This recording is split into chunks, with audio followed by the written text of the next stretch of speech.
The Clockmaker's Carousel, the only ride that is moving.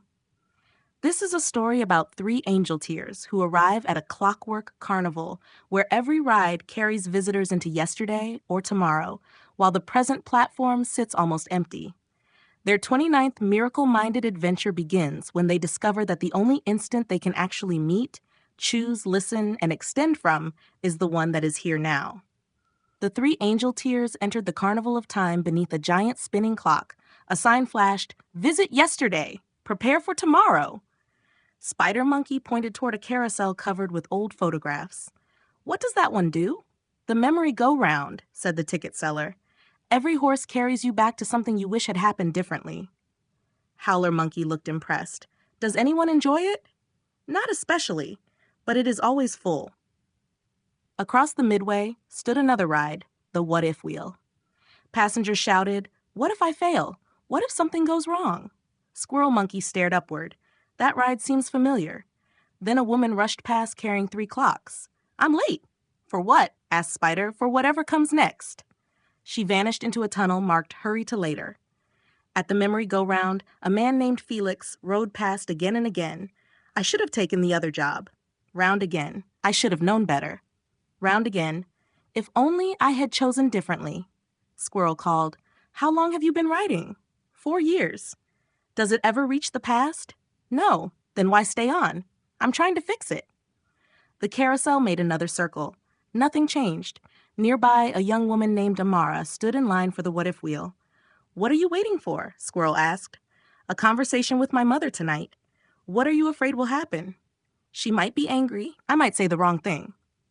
The operator handed her another ticket. "Excellent. 2 more possibilities." Squirrel's mind joined in. Maybe she should rehearse. Maybe she needs a plan.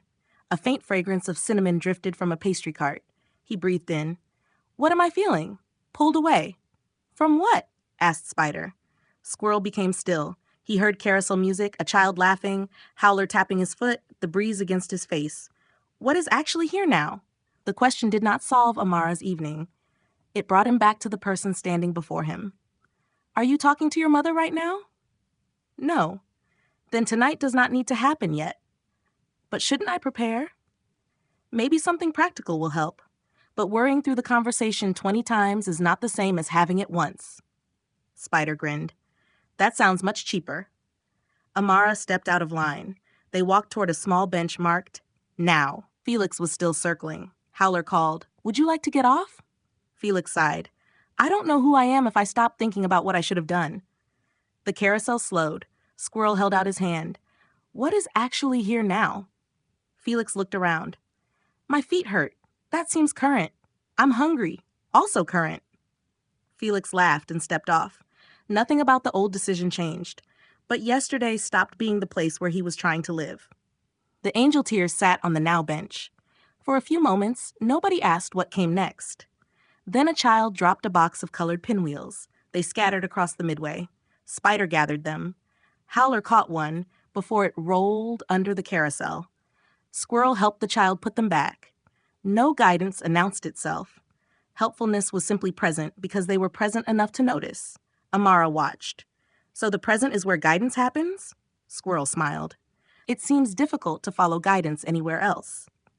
At sunset, they changed the sign. Now no ticket required. Felix ate a pastry beside the fountain. Amara headed home to meet her mother when the time actually came. The past could offer lessons. The future could allow practical planning, but neither could be lived in. Squirrel looked at the great carnival clock. For one instant, every bell rang together. Then the hands moved on. Spider asked, "What time is it?" Squirrel smiled. "This instant." Howler spread his wings. "And after this one? We'll meet that one when it arrives." They walked through the gate, not toward yesterday, not into tomorrow, just into the step beneath their feet. Miracle-minded practice. What is actually here now? May we sing, rest, and dance our way home together.